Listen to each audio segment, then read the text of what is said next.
Emmanuel, as I was coming up, we had not had a chance to meet yet, and I heard you say, I'd sure like to see Dean Miller. I haven't heard many of my brethren say that. I appreciate that. And I'd like to talk to that gal who made the observation about you. I'd like to know whether or not she was wearing glasses. It reminded me of a story that Brother Tom Holland once told us preacher boys at Freed Hardeman. He said there was one fella that was complimenting the other fella about his wife and said, "Boy, your wife sure looks great." To which the reply was, "Compared to what?" I don't know what she was saying you look great like, or compared to, but I'm glad you got that compliment. I would be remiss if I did not express my thanks to Emmanuel and to the School of Preaching here for the invitation to participate on the lectureship series. It certainly is a privilege because I think more than anything, because of the work of the School of Preaching, and to be able to share in that great work, it really is a privilege. Because the work is tremendous, and I often stand in amazement of our good brethren who are so very much involved in the work of the Lord in the scenario of the Christian colleges and our schools of preaching. They do a fantastic job. And I certainly wish a great deal of divine blessings upon the School of Preaching here and the good work that is being done here. No doubt numerous people are profiting greatly by the investment of time and effort and energy here at the school. Religions abound. There is no doubt about the fact that we live in a world filled with religions. Imagine, if you will, and maybe for some of us it would be quite difficult, the challenge before a God-seeking soul who is trying to make their initial steps in the direction of their Creator, but really not knowing where to turn. What does that individual do in our day and age? As they open their newspaper and they look at the long list of possible church options, and then they go to the yellow pages and they see even more. And then they drive through their communities and they see worship place after worship place. Where does that God-seeking soul turn anyway to find the right direction toward their Creator? The situation is not unlike the hungry man at the all-you-can-eat food bar. Maybe some of you were there just a little over an hour ago. You know, the spread is so big, the options are so numerous, the variety is just overwhelming. And you ask yourself, where in the world do I start? Well, in an obviously much more serious way, the God-seeking person of our day and age who doesn't have a notion about where to start faces a huge dilemma. We live in a world that features a religion buffet. And that God-seeking person, I can just imagine them asking, where do I go? Where do I start? They might choose a world religion. They might choose Hinduism, Buddhism, Confucianism, Taoism, Judaism, Islam.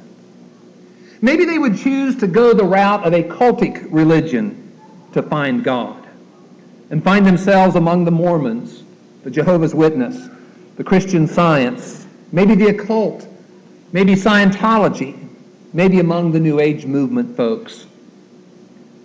Maybe that individual will choose to go the route of a Protestant denomination.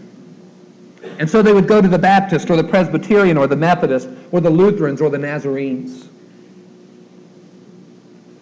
Of course, we know where they ought to turn. To the Bible, to God's book.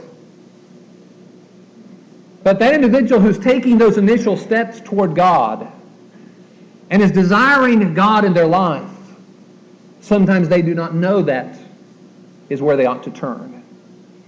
And so they'll turn to some sort of already existing religion and try to begin experiencing the religion buffet of our world.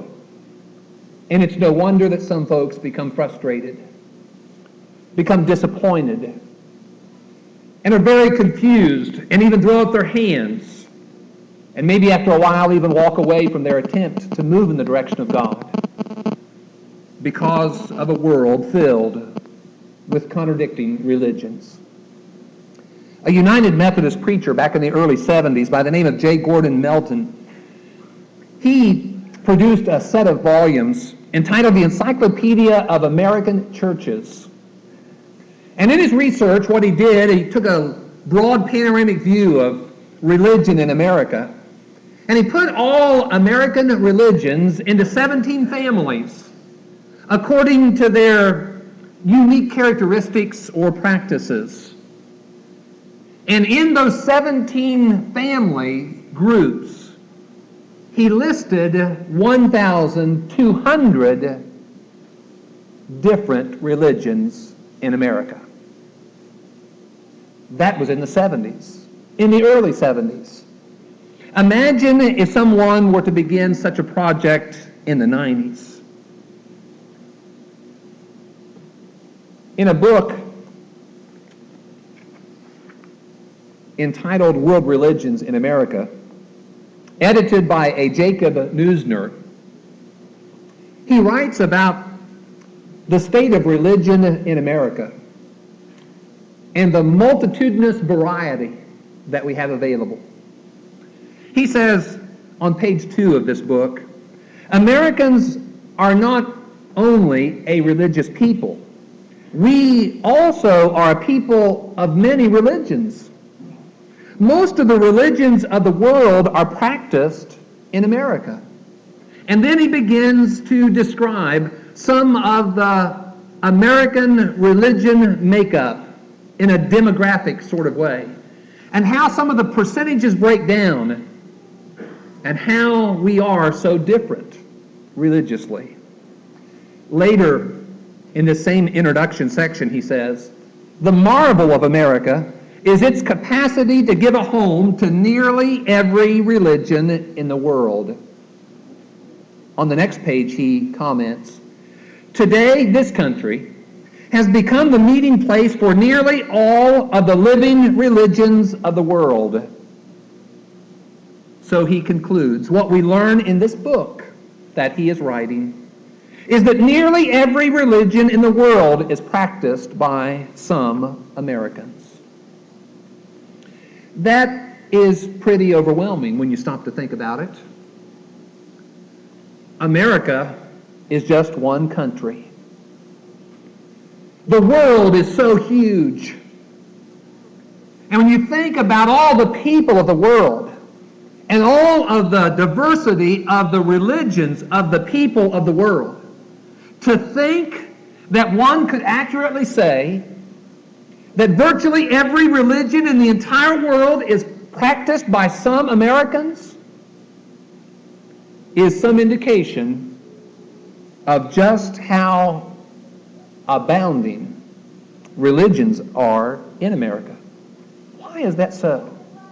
No doubt, we in our country have created a fertile ground in which to grow all sorts of different religions. One reason is obviously the political doctrine of American freedom. Religious freedom in particular. We prize and we practice our freedom of religion in the First Amendment. Congress shall make no law respecting an establishment of religion or forbidding the free exercise thereof. And who among us would want to give up our religious freedom?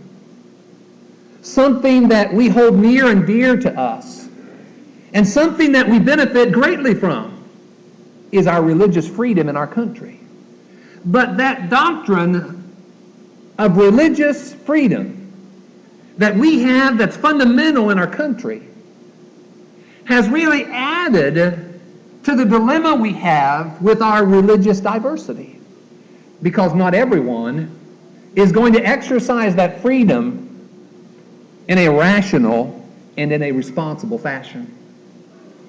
A second reason why America has an abundance of divergent religions is a mindset in our country. And it's a growing mindset in our culture that really, to a great extent, is being adopted by us in the church as well. We can use different words for it. We can call it pluralism. We can call it tolerance. We can call it egalitarianism. The idea is, what we need to be doing in our world is seeking to communicate with others to understand them.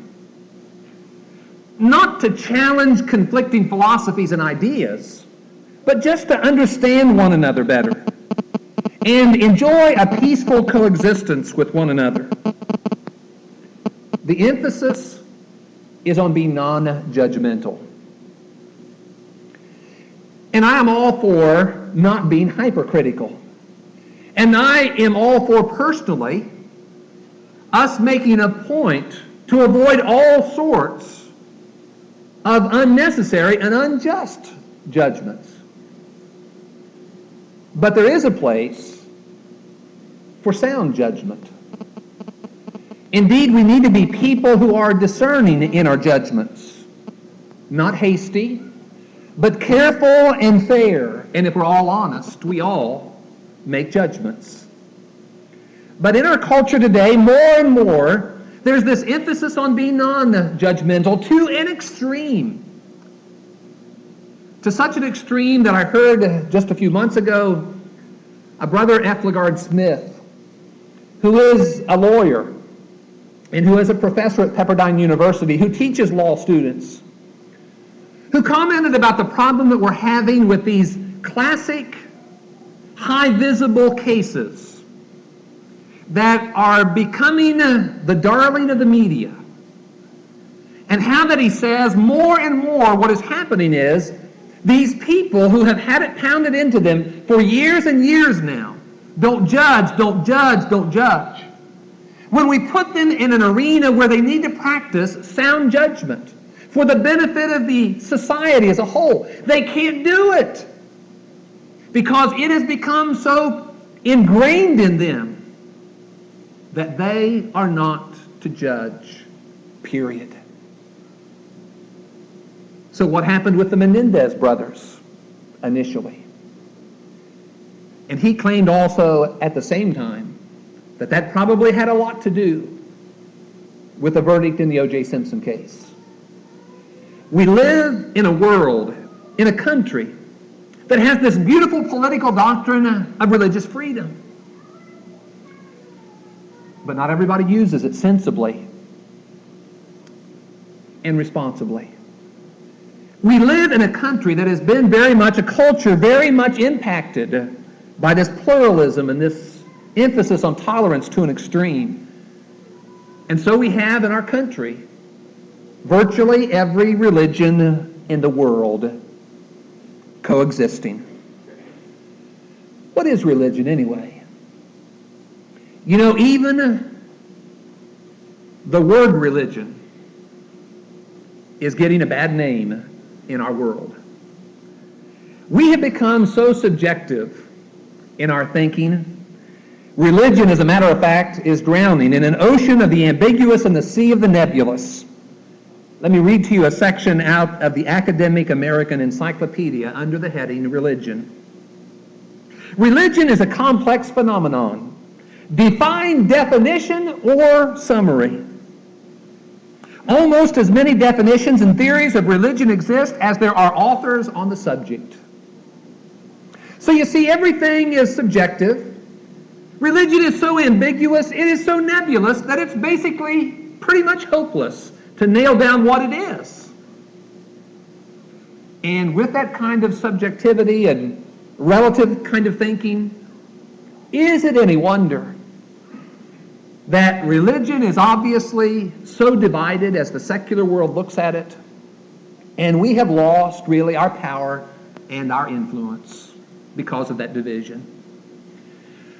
What secularist is going to look at religious folks, much less the faithful Christian, and give him credibility?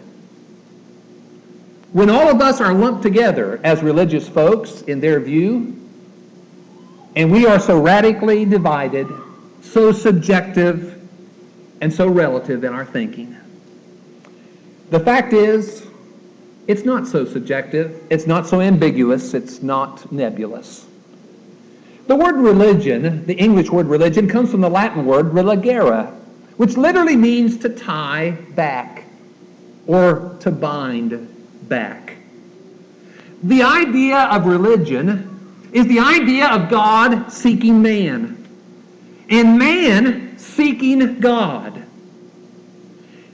And really, it's what can be summarized in that one word, reconciliation.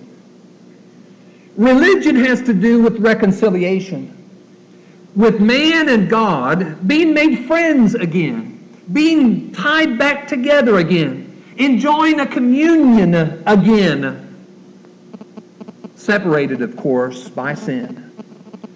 And it is very much a part of who we are. In Acts chapter 17, I think there's certainly indication to that very fact, that religion is really bound up in who we are. Not just in what we do, but who we are, too. In Acts chapter 17, when the Apostle Paul goes into the city of Athens, note the reading beginning at verse 22. As Paul declares to the people, "Ye men of Athens, in all things I perceive that you are very religious. For I passed along and observed the objects of your worship. I found also an altar with this inscription, to the unknown God. What therefore ye worship in ignorance, this I set forth unto you. The God that made the world and all things therein, he, being Lord of heaven and earth, dwelleth not in temples made with hands, neither is he served by men's hands, as though he needed anything, seeing he himself giveth to all life and breath and all things. He made of one every nation of men to dwell on all the face of the earth, having determined their appointed seasons and the bounds of their habitation, that they should seek God, if haply they might feel after him and find him, though he is not far from each one of us. For in him we live and we move, and we have our own being. As certain even of your own prophets have said, for we also are the offspring of God." We are the offspring of God. And because of that, God in love reaches down to us.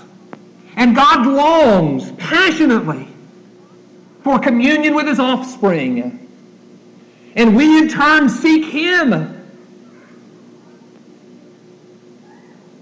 because we are God's offspring.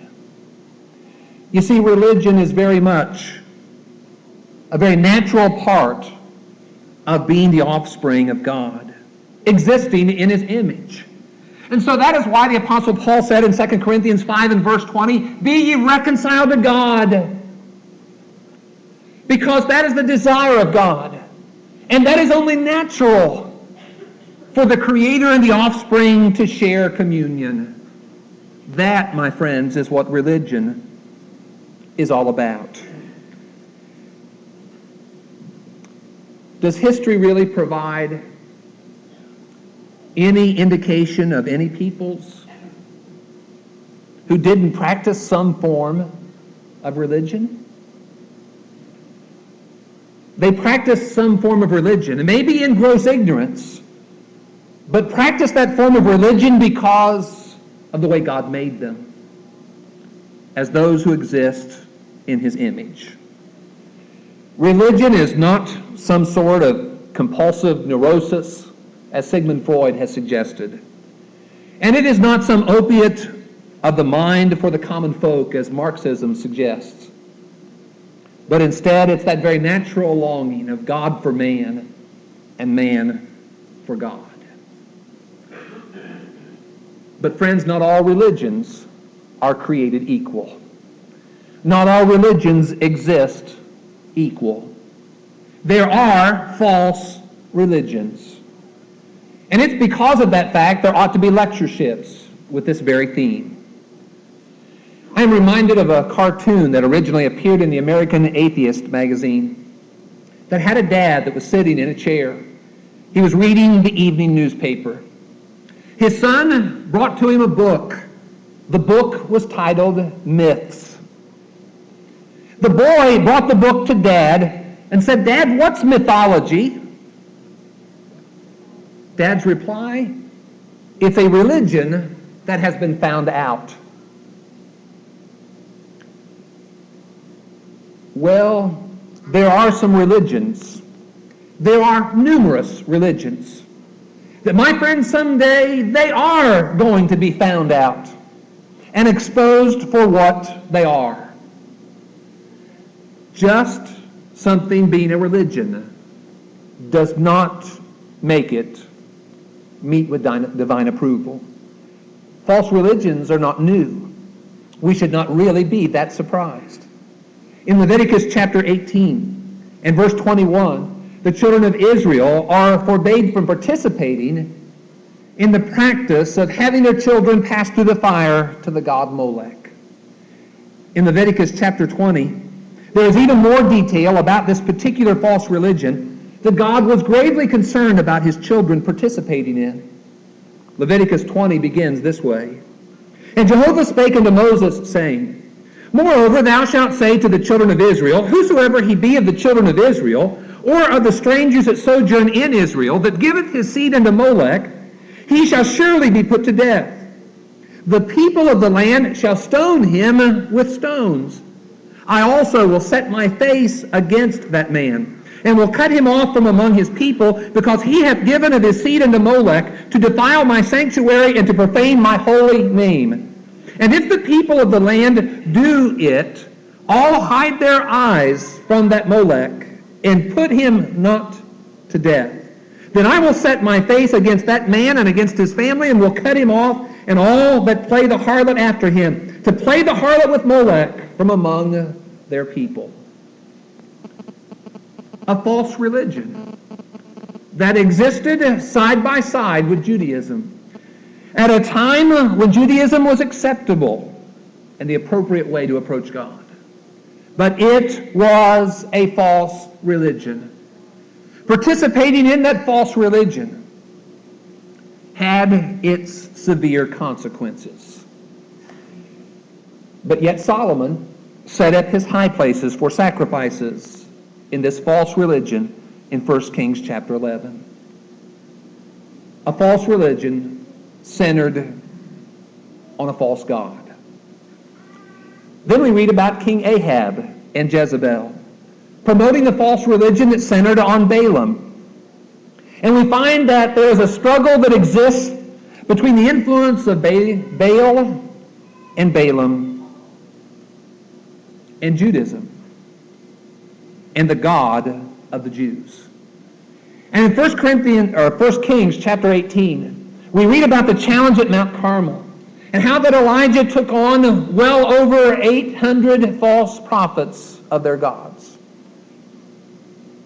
And the God of heaven cooperates with Elijah to expose the false religion of those who chose to worship Baal. False religions. It's not a new thing. But we not only have the problem of false religions in our world, man has not always only struggled with that, but has struggled also at times with taking the true and the right religion and ruining even that religion that initially and originally was approved of God. In Isaiah chapter 1, we read about Isaiah's writings to the people of his day, about how they had taken the right religion and they had just ruined it because they had become a people laden with iniquity. As a matter of fact, verse 4 of Isaiah chapter 1 explains, "Ah, sinful nation, a people laden with iniquity, a seed of evildoers, children that deal corruptly." These were people in a divinely approved religion, in covenant relationship with God, who had taken that religion and had just ruined it. A little later, Isaiah writes in verse 10, "Hear the word of Jehovah. Ye rulers of Sodom, give ear unto the law of our God, ye people of Gomorrah. What unto me is the multitude of your sacrifices, saith Jehovah? I have had enough of your burnt offerings of rams, and the fat of fed beasts, and delight not in the blood of bullocks, or of lambs, or of he-goats. When ye come to appear before me, who hath required this at your hand to trample my courts? Bring no more vain oblations." And then he explains, "The incense is an abomination unto me. New moon and Sabbath, the calling of assemblies. I cannot away with the iniquity and the solemn meeting. Your new moon and your appointed feast my soul hateth. They are a trouble unto me. I am weary of bearing them. And when you spread forth your hands, I will hide mine eyes from you. Yea, when you make many prayers, I will not hear." And then he explains why. "Your hands are full of blood." So he tells them the solution in verses 16 and 17. "Wash you, make clean. Put away the evil of your doings from before mine eyes. Cease to do evil. Learn to do well. Seek justice. Relieve the oppressed. Judge the fatherless. Plead for the widow." Here were people in the right religion, but who were not practicing that religion right. And because of that, they had drifted far afield from God to the point that he wouldn't hear their prayers any longer. He wouldn't accept their so-called solemn assemblies. Amos writes about the people and how that they would do their sacrificing, but yet would turn right around the next day and would neglect the widow, would rip off the poor. They had taken the heart out of religion, and they had drifted far afield from what God intended for them in that right religion. You see, we have the problem of false religions.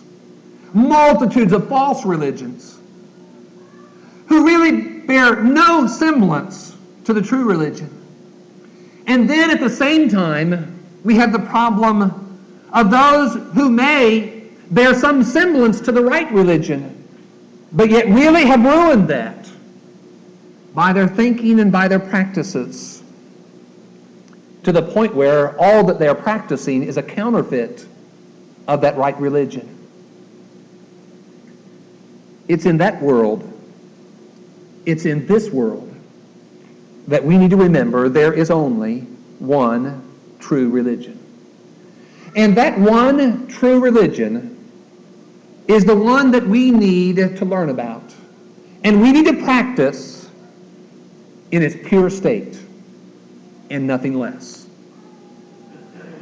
In the book of Acts, repeatedly, Luke refers by inspiration to Christianity with a two-word distinguishing phrase that sets it apart from all the religions of the first century and all the religions that have ever surfaced before or since. And that two-word phrase is the way. In Acts chapter 9, when we're introduced to Saul, that passionate persecutor of Christians, in Acts chapter 9 and verse 1 we read, "Saul, yet breathing threatening and slaughter against the disciples of the Lord, went unto the high priest and asked him letters to Damascus unto the synagogues, that if he found any that were of the way, whether men or women, he might bring them bound to Jerusalem." And we, of course, know that as the beginning of the first account of his conversion to Christ. The high priest was president of the Sanhedrin. As the head of the Jewish state, his authority would have been probably accepted by the Roman government as a whole. Damascus had a large community of Jewish people in several synagogues. He's going to Damascus to get the authorization to continue his onslaught against Christianity. A Christianity described with that two-word phrase that sets it apart from all others, the way. In Acts chapter 19, we read about Paul's work in Ephesus. In Ephesus, the work was obviously a challenge because there were other religions there. We read in Acts chapter 19 and verse 8 about there being a synagogue there. The Jewish religion was there. In verse 19 of chapter 19, we read about the occult being practiced there, and about the books that contained the various incantations and things that had to do with their magical arts in their practice of the occult. Here is a city that is described by Ian Blakelock in the Tyndale Commentary series as a hotbed of Oriental magic and superstition, mixed with the influence of Judaism after the death, burial, and resurrection of Jesus. The Apostle Paul brings Christianity into the city. And isn't it interesting then that in the description of that Christianity, in that city where there were these divergent religious views, that it is Christianity and only Christianity that is described again with that two-word phrase. In chapter 19, verse 8 beginning. And he entered into the synagogue and spake boldly for the space of 3 months, reasoning and persuading as to the things concerning the kingdom of God. But when some were hardened and disobedient, speaking evil of the way before the multitude, he departed from them, and he separated the disciples, reasoning daily in the school of Tyrannus. They were speaking evil of what? The way. Of Christianity. Down in verse 23 of that same chapter, we read, and about that time there arose no small stir concerning the way.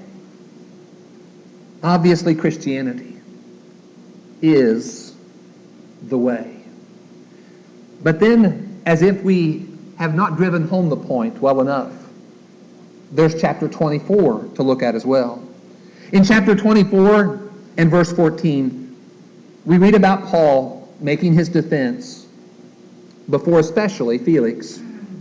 And in chapter 24 of the book of Acts, verse 14, the Bible says, in quoting Paul, "But this I confess unto thee, after the way which they call a sect, so serve I the God of our fathers."